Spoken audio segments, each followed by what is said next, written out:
In the Kingdom of Fools, written by A.K. Ramanujan. This lesson is taken from the book Moments of Class 9th. प्रिय विद्यार्थियों, आज हम लोग chapter 4 in the kingdom of fools का सारांश समझेंगे और इस पाठ के लेखक हैं A.K. Ramanujan. Before starting the summary, let us learn short biography of author A.K. Ramanujan.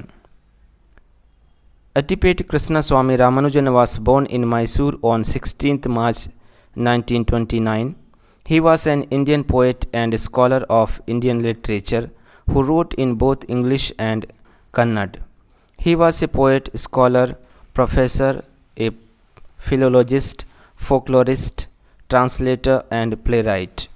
He died on July 13th, 1993. A.K. Ramanujan का पूरा नाम एटिपेट कृष्णस्वामी रामानुजन था. उनका जन्म 16 मार्च 1929 को मैसूर में हुआ था. वे एक भारतीय कवि और लिटरेचर साहित्य के विद्वान थे और वे इंग्लिश और कन्नड़ दोनों भाषाओं में लिखते थे. वे एक कवि, विद्वान, व्याख्याता, भाषाविद, लोक कथाकार, अनुवादक और नाटककार थे. उनका देहांत 13 जुलाई 1993 को हुआ था. अब हम लोग पाठ का सारांश समझेंगे, तो पूरे वीडियो को आप ध्यान से देखिए और मेरे साथ पाठ का सारांश समझिए. The above story is a Kannada folk tale taken from A.K. Ramanujan's Folk Tales from India. The story is all about a kingdom of fools. There was a kingdom of fools. In this kingdom, both the king and minister were idiots.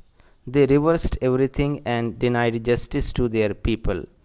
They changed day into night and night into day. They ordered their people to sleep during the day and work only after dark. Anyone who disobeyed his order would be put to death. मूर्खों के राज्य में. यह कहानी A.K. Ramanujan के द्वारा लिखा गया फोक टेल्स फ्रॉम इंडिया नामक बुक से लिया गया है. पूरी कहानी एक मूर्खों के राज्य के बारे में है. एक ऐसा राज्य था जहां पर सभी लोग मूर्ख थे. वहां का राजा भी मूर्ख था और मंत्री भी मूर्ख था. वहां पर सभी चीज़ें उल्टी पाई जाती थीं और वहां पर किसी को भी न्याय नहीं मिलता था. राजा का आदेश था कि दिन को रात माना जाए और रात को दिन माना जाए. सभी लोग दिन के समय सोते थे और रात के समय अपना काम करते थे. राजा का ऐसा आदेश था कि जो कोई भी इस आदेश का पालन नहीं करेगा उनको मृत्युदंड दिया जाएगा. One day a guru and his disciple visited the kingdom and found everything reverse. They were surprised to see people sleep in the day, and when darkness spread, everyone became active. Their surprise doubled when they went to the market and found that everything cost the same, a single dudu. The guru and his disciples were happy because the system allowed them to buy all the food they wanted for a rupee. एक दिन एक गुरु और उसका चेला उस राज्य में आते हैं और वे पाते हैं कि वहाँ सभी चीज़ें उल्टी चल रही हैं. उनको बड़ा आश्चर्य होता है कि सभी लोग दिन के समय सोते हैं और जब अंधेरा छाने लगता है, रात होता है, तो सभी लोग अपना काम करने लगते हैं.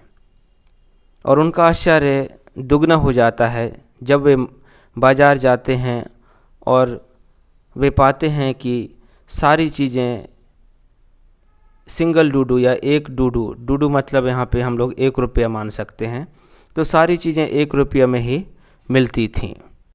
गुरु और शिष्य दोनों खुश हो गए कि यहाँ का सिस्टम ही ऐसा है कि हम लोग जो भी खाने की चीज़ें खरीदें हम लोग 1 रुपये में ही खरीद सकते हैं.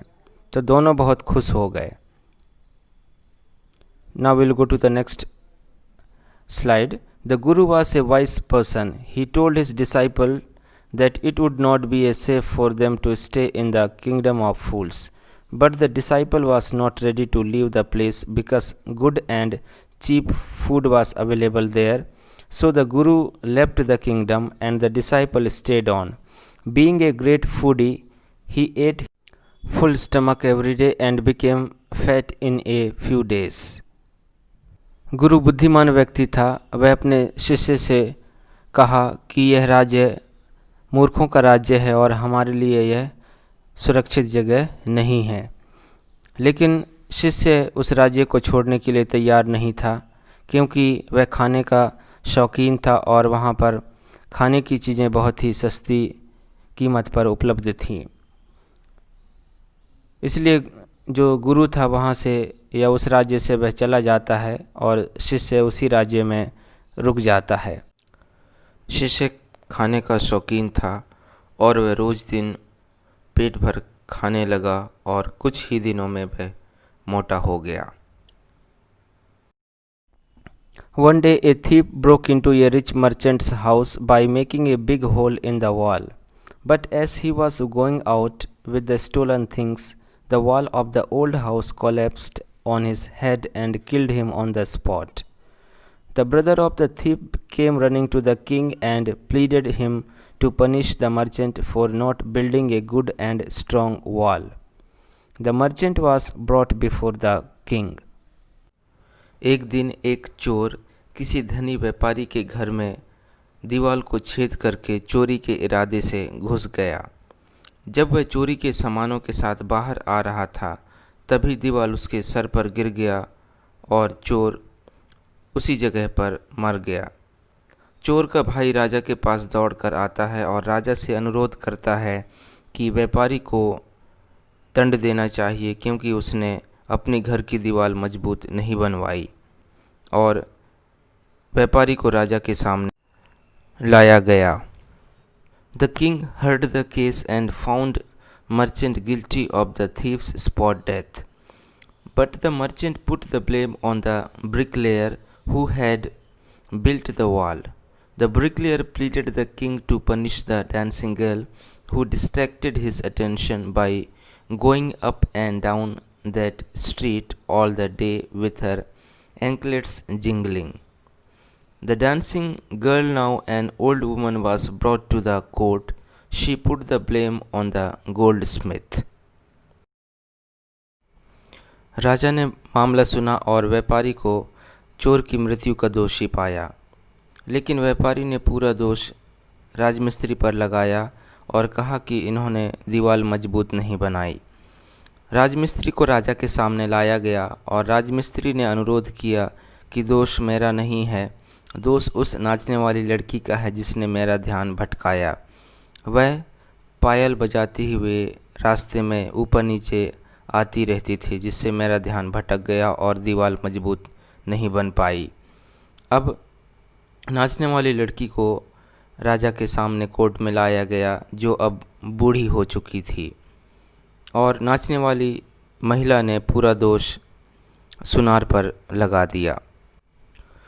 She told the king that she had given some gold to the goldsmith to make some jewelry for her, but he delayed the work and made her walk up and down to his house several times. The goldsmith was produced before the king. After hearing the accusation against him, he said that he had to attend to a rich merchant's orders first, as there was a wedding ceremony in his family. आगे नाचने वाली महिला राजा को बताती है कि उसने कुछ सोना सुनार को गहने बनाने के लिए दिए थे, लेकिन सुनार ने इस काम में बहुत देरी कर दी और इस कारण से उसे उनके घर में बार बार जाना पड़ा। अब सुनार को राजा के सामने बुलाया गया और सुनार यह देखते हुए कि उनके ऊपर दोष आरोपित किया जा रहा है, वह राजा को बताता है कि एक धनी व्यापारी के घर में शादी समारोह होने के कारण उनके लिए गहने उसे पहले बनाने थे, इस कारण से इस काम में देरी हुई। It was therefore he made the dancing girl come to his door many times. The king asked the name of the merchant. He was none other than the merchant whose wall had fallen. The merchant blamed his father who had ordered the jewelry, but the father was no more in this world, so it was decided to punish the merchant in his place. A new stake was ordered to be ready for the execution. आगे सुनार बताता है कि इसी कारण से उस नाचने वाली लड़की को उसके घर में बार बार आना पड़ा। आगे राजा सुनार से उस व्यापारी का नाम पूछता है जिसने आभूषणों का ऑर्डर दिया था। सुनार उसी व्यापारी का नाम बताता है जिसकी घर की दीवार उस चोर के ऊपर गिर गई थी।